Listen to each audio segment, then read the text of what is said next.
welcome to another edition of Packers Unscripted from Packers.com. I am Mike Spofford, joined as always by my trusted colleague Wes Hodkiewicz. We're coming to you here from our studios at Lambeau Field to review the Packers preseason opener. And Wes, it wasn't pretty. 30-10 Jets was the final score.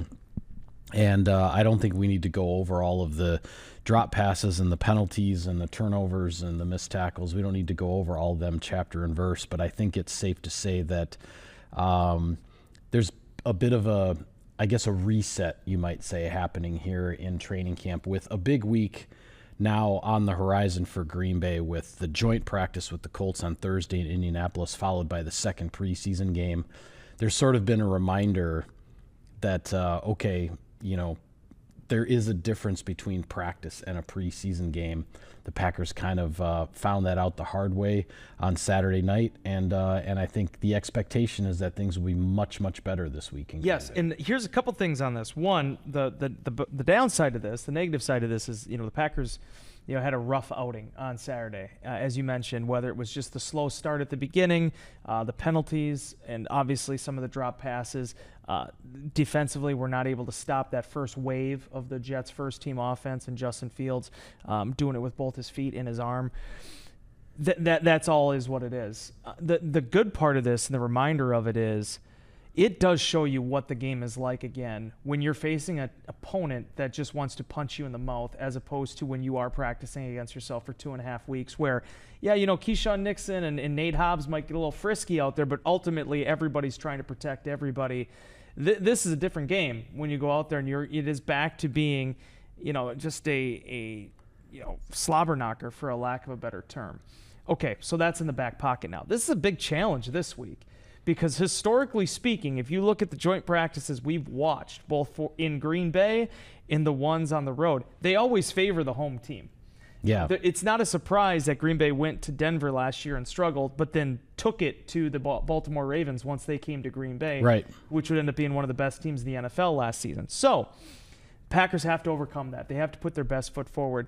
The thing that somebody had asked in the Insider Inbox about the biggest debacles I've covered, and I said there was literally two of them.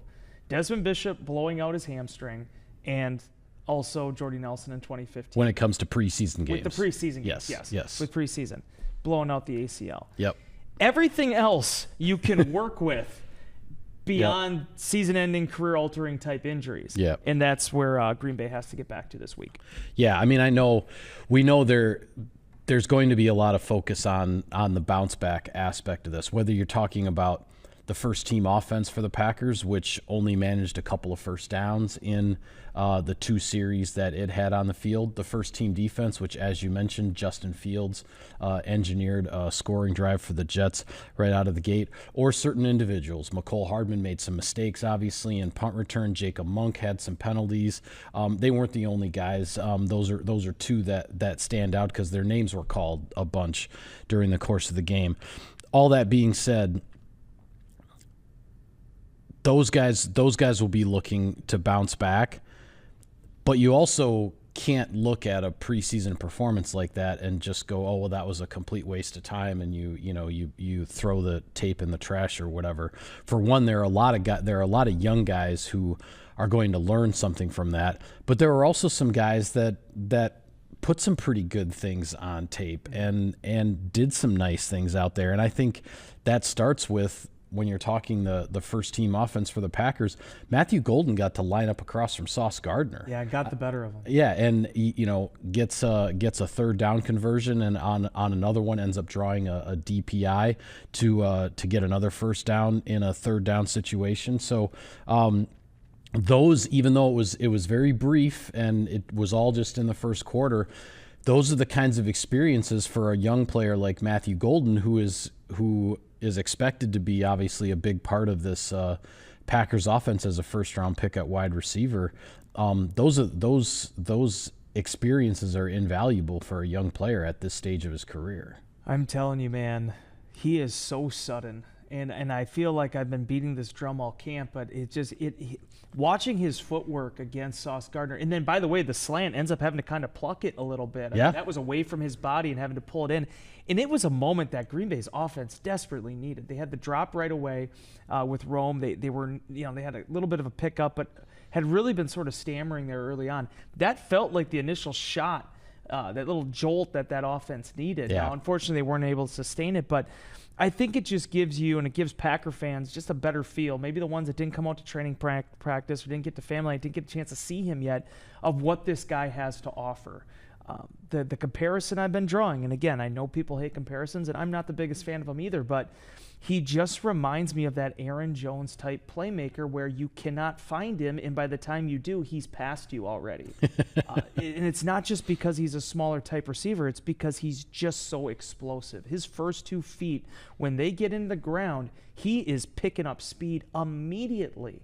So it's not about how fast his car can go, it's about how quickly he can get there. Yeah. And I feel like that's where Matthew Golden is really going to shine. Now, Green Bay, for as much as we talk about these receivers, they have to get healthy. Like, it's wild, the fact that we were watching practice. There was a close practice on Monday, and the top 3 guys were Rome, Matthew Golden, and Savion Williams. Yeah. Because of Dontavian Wicks is dealing with, this calf injury, and you've had, Christian Watson working his way back, and unfortunately now Jaden Reed with this foot injury.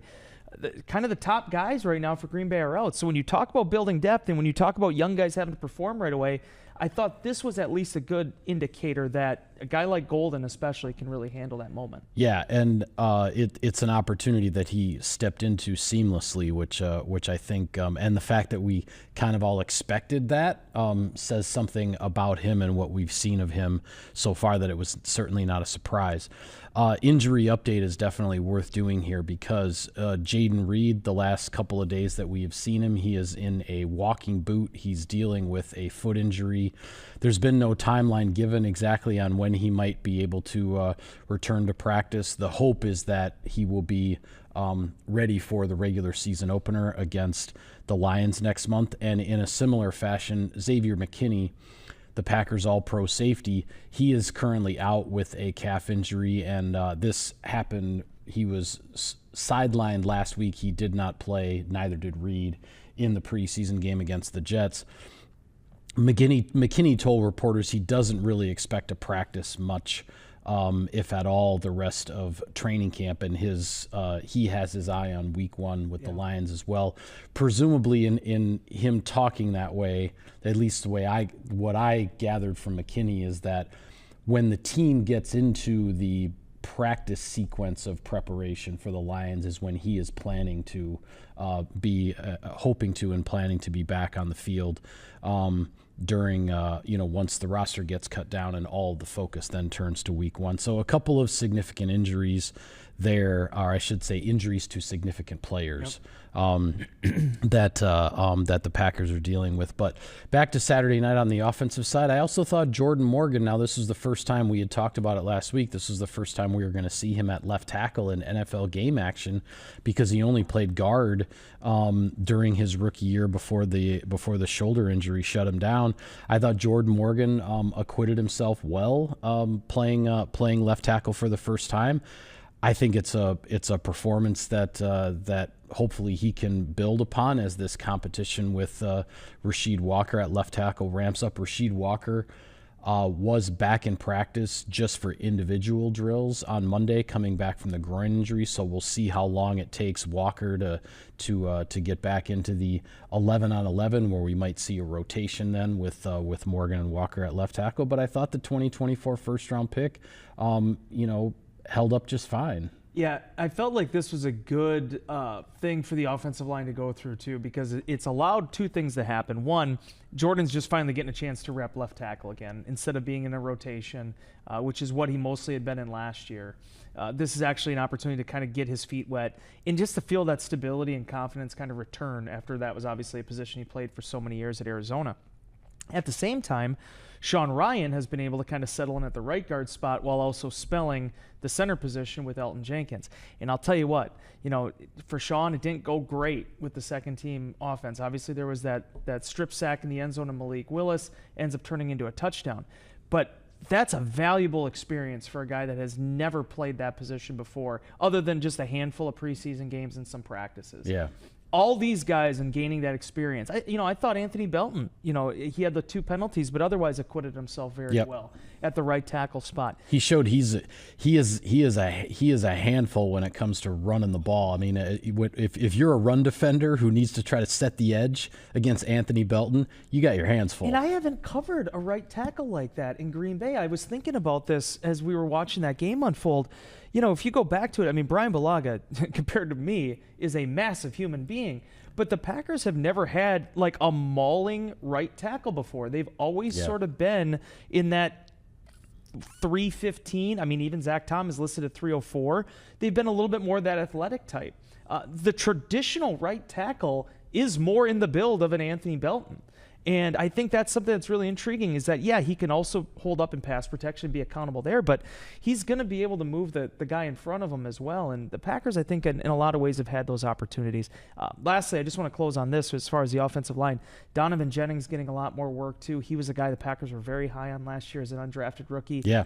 Ended up having some injuries, didn't really get a lot of opportunities in the preseason. He ends up being on the practice squad all last year, but he's been running consistently now with that number 2 unit, with some of the other injuries that have been happening. So, I mean, again, plenty to learn from, but I thought by and large, whether it was the first team, second team, and definitely once you got to the third team offensive line, I thought that group definitely showed what they can do. Yeah, well, I want to switch gears to the defensive side of the ball, but we do need to pay some bills. So right now, a word from our sponsors.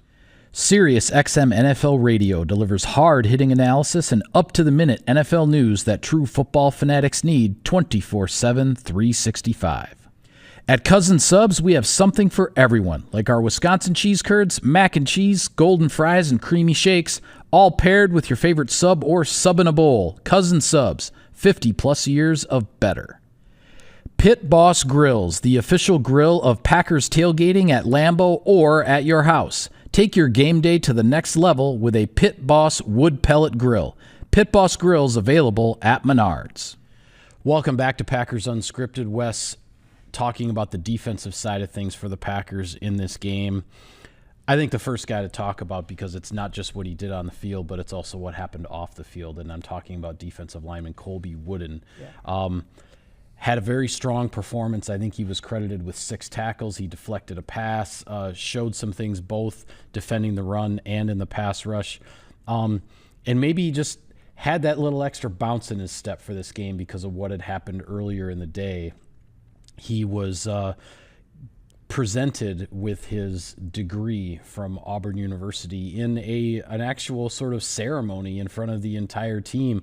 The Packers, kind of went out of their way to make this a big deal, and rightfully so for Colby Wooden, who had promised his mother when he got drafted that he was going to finish his degree, and he stuck to that promise, and he's now a graduate of Auburn. Yeah, and he did it. I mean, to do it 2 years out. Now, obviously, he was at Auburn for 4 years. He was really close to begin with. He only needed 3 more classes. Yeah. He kept couching it when we were talking about it. He's like, well, it was the off season. There's not a lot of else stuff going on, so it's like it made sense. A lot of people don't do that.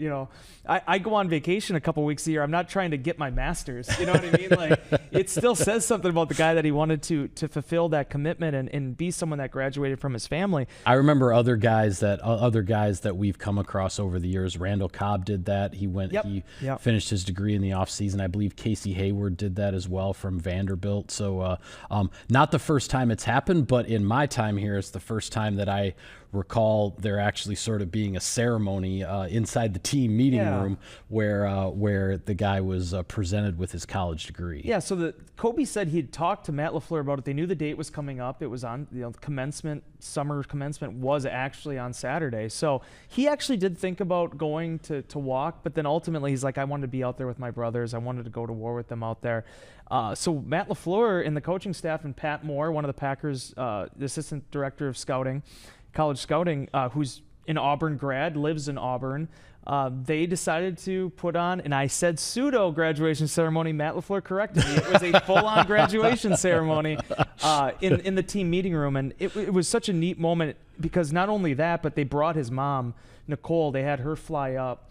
to spend that moment with him and to surprise him. He said it did kind of get tipped off because she wasn't returning his calls, and that's very unlike her. So, but that being said, I mean, just to be able to have that moment, and I was talking with Kenny Clark about it in the locker room on Monday. I mean, it was a really emotional thing for those guys to be able to witness that. Kobe's a very popular guy in that locker room, a very extroverted, expressive type individual. He's been that way since he got here. So to see him get that recognition, I think, was very meaningful. And then also on the other side of it, he played really well. He talked about, this is a pivotal year for him this year. There's a big opportunity with TJ Slayton moving on to Cincinnati for him to be ingrained in more of a consistent, permanent role. I mean, he was a scratch early last season. Now he put on more weight. He's now up about 30 pounds from when he got here 2.5 years ago. And he wants to show everybody that's involved with the Packers organization that he can be one of those entrenched guys up front that they can rely on. And as we talked about throughout the offseason, the biggest challenge for the Packers up front defensively is, can they get a more consistent, reliable, threatening pass rush without sacrificing what was a pretty solid run defense last year? And Colby Wooden potentially is going to be a part of that solution. I thought, and this is the kind of thing, and I say this for a guy like Colby Wooden, a guy like Christian Welch, and a guy like Kingsley Enagbari, all of whom I thought with the second team defense played pretty well and really showed some things out there. And I think with veteran players like that, with guys who have been around, they're not full-fledged starters in the NFL yet, but they've got their share of NFL experience. They played in their share of regular season games, that when they get out there in a preseason game against a second unit, they should be able to show something. They should be able to control the action to a certain extent, and I thought they did that. When you throw in the fact that younger guys who haven't played a whole lot of NFL snaps yet, like a Tyron Hopper, like a Barryn Sorrell, when you see those guys in a first preseason game of this particular summer show up the way they did, those are the kinds of things that are also very, very promising. I thought those were two other guys, Hopper and Sorrell, in that defensive front. Sorrell on the edge, obviously, and Hopper off-ball linebacker. I thought those guys showed some things in this game as well. I really like Tyron Hopper. I know you know that because I've been talking a lot about him, but just watching the way he plays, there's a lot of years, Mike, where Tyron Hopper would have been the guy that probably goes in there alongside, A.J. Hawk. Right off the bat. You mentioned Desmond Bishop earlier in this show. I mean, if there is a guy that I've seen before that Tyron Hopper reminds me of, Desmond Bishop is the guy that comes to mind. Well, and like you said, I mean, he defines and kind of epitomizes that idea of a thumper, and he's definitely a guy that tackles. He doesn't chase. I mean, he goes to the action, and he is motivated to do that. And it just seems like every single time I watch him, I'll watch him for 10 minutes, and then I look at the stat sheet, and he has 8 tackles. Like, he is just wherever they need him to be. So I don't know how this is going to shuffle up, but when we talk about how deep this inside linebacker room is, number 59 is a big part of that. And I think at some point, sooner than later, you're going to see him kind of trickling into that more consistent rotation up there, because for as many eyeballs are on Edger and Cooper, and as they should be, I look at Tyron Hopper as sort of that change of pace guy, kind of like what they did at the tight end position, where you drafted Luke Musgrave and Tucker Kraft, both second-day draft picks, but kind of the antithesis of each other as tight ends. That's kind of the way that Cooper and Hopper are, where not that Cooper doesn't have what Hopper has, or Hopper doesn't have the athleticism that Cooper has, but they just are so good at doing what they do well. So these next 2 preseason games for him, I think, are going to be huge, because it's not just the fact that he's going and getting tackles. They're letting him call the defense. You see him communicating that. We're in the headset there. And it seems like long-term wise, that's where Green Bay's developing him. That's where they want him to go. Yeah, absolutely. The rookie fourth round pick on the defensive side, Barryn Sorrell, I thought he showed something in the pass rush. He was a bit of a problem. And wasn't able to get any sacks, did get a couple of quarterback hits. To the credit of the Jets quarterbacks, Brady Cook and Martinez. I'm trying to remember the first name. Adrian Martinez. Yeah. To their credit, they stood in there and delivered some passes while they took some hits. But I thought it was a really good first showing for Barryn Sorrell, where we're still waiting. Unfortunately, still waiting for Colin Oliver, the other edge rusher who was part of this draft class. We're still waiting for him to get healthy to get back on the practice field. But Sorrell showed that he might have a spot in this rotation to try to get some pressure on the quarterback. As well documented, you and I split the one-on-ones during the padded work. So I'm always with the offensive and defensive line. You're over with the DBs and receivers. But the one thing that has stood out to me about Sorrell, and maybe you've gotten a feel for this with some of them, it is really hard for offensive linemen to keep their hands on him. Yeah. He is slippery. Yeah, he's athletic, and yeah, he's powerful, but he's not the biggest edge rusher you've ever seen before. He's not a Julius Peppers type, but he seems to have that type of wiry frame that he's very elusive, it almost feels like. And I mean, I'm sure that's a credit to his get off and his footwork, and obviously what he does with his hands when he battles there coming out of the corner. But I really have liked everything I've seen with Barryn Sorrell so far. Watching him, I kind of start to get a feel for why he was the type of player he was at Texas. He's just consistent. This rotation, man, I mean, it didn't show up so much in the game, especially with the limited reps the first team got, but I mean, Lucas Van Ness has been wreaking a lot of havoc on the practice field. Yeah. Obviously, we've seen what Brenton Cox Jr. can do, and you were just talking about Kingsley and Igbari. The rotation there, the more we're watching them throughout this camp, and even some of the stuff we saw in the offseason program, you start to get a better feel for why the Green Bay Packers didn't feel like they had to go out and get a veteran edge rusher to pair with all these guys.